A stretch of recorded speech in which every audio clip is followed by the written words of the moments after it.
शिवलिंग एक ऊर्जा का स्वरूप है जिसमें एक या एक से ज्यादा चक्र मौजूद होते हैं। ज्यादातर ज्योतिर्लिंग में एक या दो चक्र प्रतिष्ठित हैं। ध्यानलिंग में सभी सातों चक्र परम तक प्रतिष्ठित हैं। शिवलिंग का मतलब सद्गुरु, लिंग शब्द का मतलब है आकार। हम इसे आकार इसलिए कह रहे हैं क्योंकि जो अप्रकट है वो जब खुद को प्रकट करने लगता है, या दूसरे शब्दों में कहें तो जब सृष्टि की उत्पत्ति शुरू हुई तो जो सबसे पहला आकार इसने लिया था वो एक दीर्घवृत्ताकार था। एक पूर्ण दीर्घवृत्त या इलिप्स को हम एक लिंग कहते हैं। सृष्टि की शुरुआत हमेशा एक दीर्घवृत्त या एक लिंग के रूप में हुई और उसके बाद ये कई रूपों में प्रकट हुई। और हम अपने अनुभव से यह जानते हैं कि जब आप ध्यान की गहरी अवस्था में जाते हैं तो पूर्ण विलीन होने वाला बिंदु आने से पहले ऊर्जा एक बार फिर एक दीर्घवृत्त या एक लिंग का रूप ले लेती है। तो इस तरह से सबसे पहला आकार भी लिंग है और सबसे आखिरी आकार भी लिंग है। एक लिंग में ईश्वरत्व को स्थापित करना जरूरी तकनीक से एक साधारण जगह, यहाँ तक कि एक पत्थर के टुकड़े को एक दिव्य जीवंतता में तब्दील किया जा सकता है। यह ईश्वरत्व को स्थापित करने की प्रक्रिया है दृष्ट सद्गुरु। अगर आप मुझे कोई चीज, मान लीजिए कि एक कागज का टुकड़ा देते हैं तो मैं उसे अत्यधिक ऊर्जावान बनाकर आपको वापस दे सकता हूँ। अगर आप मेरे छूने से पहले और छूने के बाद इसे पकड़ेंगे तो आप दोनों के बीच का अंतर महसूस कर पाएंगे। लेकिन एक कागज इस ऊर्जा को बनाए नहीं रख सकता है। लेकिन अगर आप एक सही लिंगाकार बनाते हैं तो ये ऊर्जा का एक असीमित भंडार गृह बन जाता है। एक बार आप इसे प्रतिष्ठित कर देते हैं तो ये हमेशा वैसा ही रहेगा। दो शिवलिंग का रहस्य क्या है? दश प्राण प्रतिष्ठा का अर्थ सद्गुरु, प्रतिष्ठा का अर्थ है ईश्वरत्व को स्थापित करना। इस तरह की स्थापना का जो सबसे सामान्य तरीका है वो है मंत्रों, अनुष्ठानों तथा अन्य प्रक्रियाओं का इस्तेमाल करना। अगर आप किसी आकार की स्थापना या प्रतिष्ठा मंत्रों के माध्यम से करें तो आपको उस देवता को जीवंत बनाए रखने के लिए उसके निरंतर रख रखाव की जरूरत होती है। प्राण प्रतिष्ठा ऐसी प्रक्रिया नहीं है। जब एक आकार की प्रतिष्ठा या स्थापना जीवन ऊर्जाओं के माध्यम से की जाती है, न कि मंत्रों या अनुष्ठानों से, तो जब यह एक बार स्थापित हो जाए तो यह हमेशा के लिए रहता है। इसे किसी रख रखाव की आवश्यकता नहीं पड़ती। यही कारण है कि ध्यानलिंग में पूजा नहीं की जाती, क्योंकि इसे ऐसे रख रखाव की जरूरत नहीं है। इसे प्राण प्रतिष्ठा द्वारा स्थापित किया गया है और यह हमेशा ऐसा ही रहेगा। यहाँ तक कि अगर आप लिंग का पत्थर वाला हिस्सा हटा दें, यह फिर भी वैसा ही रहेगा। अगर पूरी दुनिया का अंत भी हो जाए तब भी यह वैसा ही रहेगा। तीन लिंग की रचना एक आत्मप्रक सब्जेक्टिव या भीतरी विज्ञान सद्गुरु लिंग को बनाने का विज्ञान एक अनुभव से जन्मा विज्ञान है जो हजारों सालों से यहाँ मौजूद है। परंतु पिछले 800 या 900 सालों में, खास तौर पर जब भारत में भक्ति आंदोलन की लहर फैली, तो मंदिर निर्माण का विज्ञान खो गया। एक भक्त के लिए अपनी भावनाओं से अधिक महत्वपूर्ण कुछ नहीं होता। उसका रास्ता भावनाओं का है। यह उसकी भावनाओं की ही ताकत होती है जिसके दम पर वह सब कुछ करता है। तो उन्होंने विज्ञान को किनारे रख दिया और मनचाहे तरीके से मंदिर बनाने लगे। आप जानते हैं, यह एक प्रेम संबंध होता है। एक भक्त जो चाहे कर सकता है, उसके लिए सब जायज है, क्योंकि उसके पास एक ही चीज है और वे है अपनी भावनाओं की ताकत। इसी वजह से लिंग बनाने का विज्ञान खत्म होने लगा, वरना यह एक बहुत गहन विज्ञान था। यह एक आत्मप्रक विज्ञान या सब्जेक्टिव साइंस है और इसे कभी लिखा नहीं गया, क्योंकि लिखने से इसके गलत समझे जाने की पूरी संभावना थी।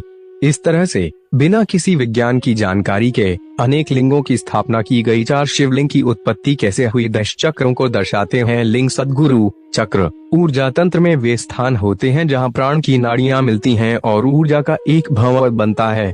वैसे तो शरीर में 114 चक्र होते हैं, लेकिन आमतौर पर जब हम चक्रों की बात करते हैं तो हम 7 महत्वपूर्ण चक्रों की ही बात करते हैं, जो कि जीवन के 7 आयामों को दर्शाते हैं।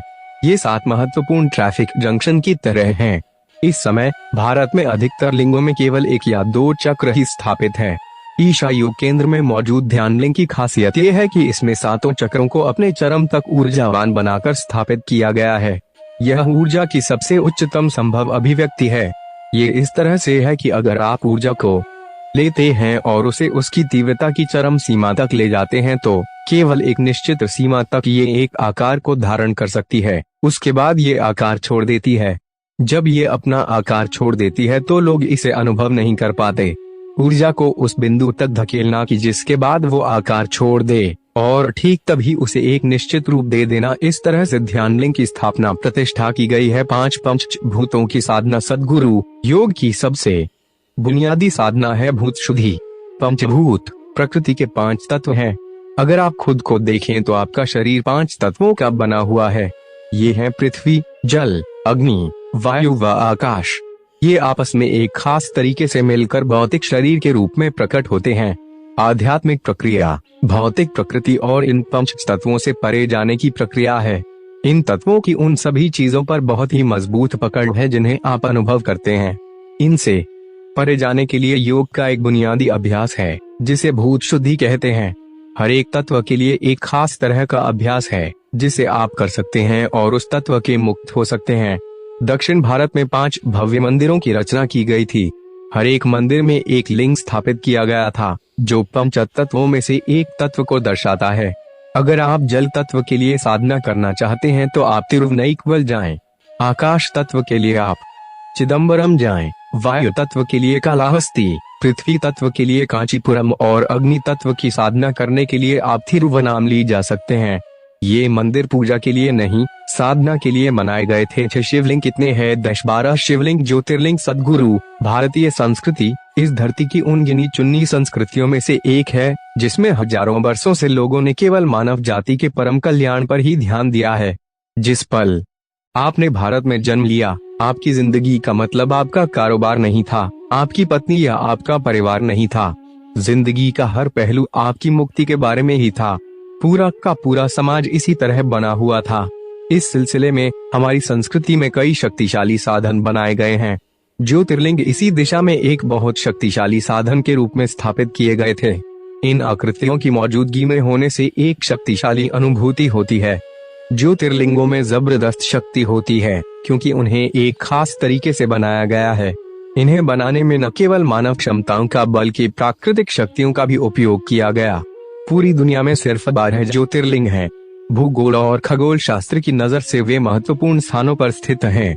इन स्थानों पर एक तरह की शक्ति है। काफी समय पहले कुछ खास तरह की समझ रखने वाले लोगों ने इन स्थानों को बारीकी से जांचा और खगोलीय गतिविधि के आधार पर इन जगहों का चुनाव किया था। कुछ ज्योतिर्लिंग अब जीवंत नहीं है, लेकिन उनमें से कई अब भी बहुत शक्तिशाली यंत्र की तरह है। 7 ध्यानलिंग जो लोग कभी ध्यान के अनुभव से नहीं गुजरे हैं, वे भी जब ध्यानलिंग मंडल में कुछ मिनट तक मौन होकर बैठते हैं तो वे ध्यान की गहरी अवस्था का अनुभव करते हैं। सद्गुरु संस्कृत में ध्यान का अर्थ है मेडिटेशन और लिंग का अर्थ है आकार। सद्गुरु ने अपनी प्राण ऊर्जाओं का प्रयोग करके प्राण प्रतिष्ठा नामक एक दिव्य प्रक्रिया द्वारा लिंग को उसके चरम पर स्थापित किया है।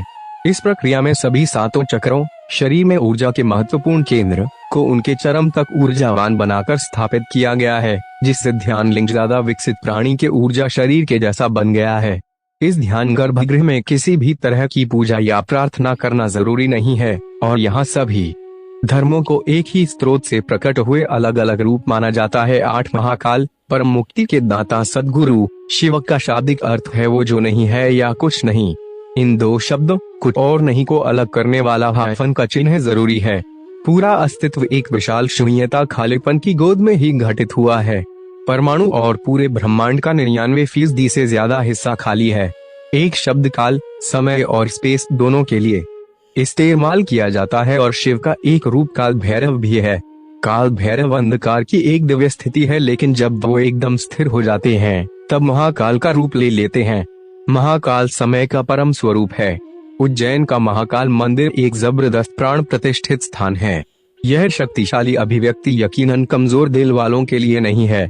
यह जबरदस्त शक्ति वाला स्थान उन सभी लोगों के लिए उपलब्ध है जो पूर्ण रूप से विसर्जित हो जाना चाहते हैं।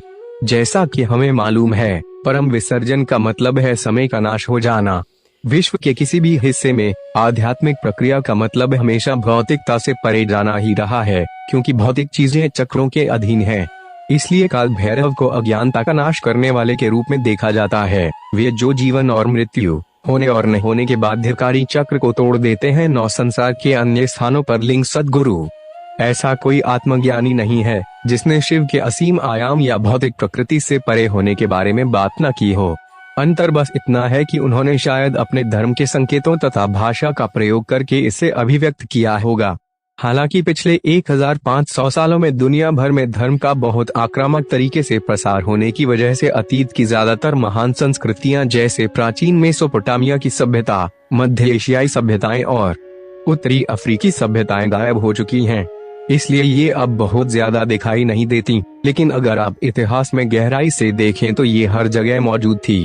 तो कहीं न कहीं आध्यात्मिक विज्ञान हर संस्कृति में मौजूद हुआ करता था, लेकिन पिछले 1500 सालों में विश्व के अन्य हिस्सों में एक बड़े स्तर पर इनका पतन हुआ है। 10 अलग अलग तरह से बनते हैं लिंग। सद्गुरु वो लिंग जो प्राकृतिक तरीके से बने हैं, उन्हें स्वयं निर्मित या स्वयंभू लिंग कहते हैं। जम्मू के उत्तरी क्षेत्र में अमरनाथ में एक गुफा है। इस गुफा के अंदर हर साल बर्फ का एक शिवलिंग बनता है। यह लिंग प्राकृतिक तरीके से स्टैलेग्माइट से बनता है, जो कि गुफा की छत से टपकता रहता है। यह देखना एकदम अद्भुत है कि गुफा के ऊपरी हिस्से से पानी की छोटी छोटी बूंदें गिर रही होती हैं और नीचे गिरते ही बर्फ बन जाती हैं। कुछ लिंग पत्थर, लकड़ी या मणिरत्न को तराश कर बनाए गए होते हैं, जबकि दूसरे लिंग मिट्टी, बालू या किसी धातु से गढ़े होते हैं। ये प्रतिष्ठित लिंग होते हैं। कई लिंग धातु की एक परत से ढके होते हैं और उन्हें एक चेहरे की आकृति भी दी जाती है ताकि भक्त उनसे ज्यादा बेहतर तरीके से जुड़ सकें। इन्हें मुखलिंग कहते हैं। कुछ लिंग में तो शिव की पूरी छवि सतह पर तराशी हुई होती है। लिंग पौरुष और स्त्रीण ऊर्जा के मिलन को दर्शाते हैं। लिंग का आधार स्त्रीण को सूचित करता है, जिसे गौरी पीठम या आबुदयार कहते हैं। लिंग और उसका आधार दोनों मिलकर शिव और शक्ति के मिलन को दर्शाते हैं, जो कि पौरुष और स्त्रीण ऊर्जा के सूचक हैं। 11 लिंग एक गुरुवार की अभिव्यक्ति योग विज्ञान ऊर्जा की जिन विभिन्न स्थितियों पर काम करता है, वो 5 इंद्रियों के दायरे से भीतर नहीं है। इन भीतरी स्थितियों का अनुभव करने के लिए एक गुरुवार के मार्गदर्शन की जरूरत पड़ती है। कई संबंध मानसिक, भावनात्मक और शारीरिक जुड़ाव पर निर्भर करते हैं, लेकिन गुरु शिष्य संबंध कुछ अलग है क्योंकि यह ऊर्जा पर निर्भर करता है। आधुनिक विज्ञान ने 5 इंद्रियों पर पूरी तरह से निर्भर होने के कारण अनुसंधान या खोज में अनुभवजन्य या तार्किक दृष्टिकोण को ज्यादा महत्व दिया है और खुद को मानव मन की साधारण शक्तियों पर सीमित कर दिया है। आधुनिक शिक्षा ने इसी दृष्टिकोण को अपनाया है और व्यक्ति के ग्रहण करने की क्षमता को नजरअंदाज कर दिया है। इस तरह के वातावरण में एक गुरुवार की ऐसी अंतर्दृष्टि रखने की क्षमता पर बहुत संदेह किया जाता है जो तार्किकता से परे हो। फिर भी पूरे इतिहास में यह देखा गया है कि जिज्ञासु सहज रूप से एक गुरुवार की तरफ खींचते हैं। आध्यात्मिक मार्गदर्शन की इच्छा को पूरा करने के लिए कुछ दूरदर्शी गुरुओं ने ऐसे ऊर्जा स्थानों का निर्माण किया है जो एक गुरुवार की उपस्थिति और उसकी ऊर्जा जैसा ही है। ध्यान लिंग एक गुरुवार की परम अभिव्यक्ति है। यह यौगिक विज्ञान का प्रतिष्ठित सार है जो भीतरी ऊर्जा को उसके चरम पर अभिव्यक्त करता है। 12 शिवलिंग एक ब्रह्मांडीय स्तंभ के रूप में ऐसा कहा जाता है कि एक बार ब्रह्मा और विष्णु के सामने एक विशाल अग्नि स्तंभ अवतरित हुआ। तेज रोशनी के इस अनंत स्तंभ से ओम की ध्वनि उत्पन्न हो रही थी। वो मंत्र मुग्ध हो गए और उन्होंने इसका पता लगाने का फैसला किया। ब्रह्मा ने इस स्तंभ का ऊपरी सिरा खोजने के लिए एक हंस का रूप धारण किया और नीले आकाश में काफी ऊंचाई तक उड़ गए, जबकि विष्णु इस स्तंभ की बुनियाद या आधार को ढूंढने के लिए वाराह का रूप धारण करके ब्रह्मांड की गहराई में उतर गए। दोनों हार गए क्योंकि यह विराट स्तंभ कोई और नहीं बल्कि खुद शिव थे। कोई उसे कैसे माप सकता है जो असीमित है। जब विष्णु वापस लौटे तब उन्होंने अपनी हार मान ली, जबकि ब्रह्मा हार स्वीकार नहीं करना चाह रहे थे और उन्होंने यह दावा किया कि उन्होंने इस स्तंभ का शिखर ढूंढ लिया। प्रमाण के तौर पर उन्होंने एक सफेद केतकी का फूल दिखाया और दावा किया कि ये उन्हें ऊपर शिखर पर मिला। जैसे ही यह झूठ बोला गया, शिव आदियोगी सबसे पहले योगी के रूप में प्रकट हो गए। ये दोनों भगवान विष्णु और ब्रह्मा उनके पैरों पर गिर पड़े। ब्रह्मा के इस झूठ के लिए शिव ने यह घोषित किया कि वो पूजा किए जाने के सौभाग्य से वंचित रहेंगे। इस फूल ने ब्रह्मा के इस अपराध में साथी बनने की वजह से अपना सम्मान खो दिया। आदियोगी ने इसके बाद इसे अर्पण भेंट के रूप में स्वीकार करने से मना कर दिया। हालांकि महाशिवरात्रि की पावन रात्रि के लिए एक अपवाद है। इस दिन वर्ष की सबसे ज्यादा अंधेरी रात महाशिवरात्रि की रात में केतकी के सफेद फूल को पूजा के लिए अर्पण किया जाता है। इस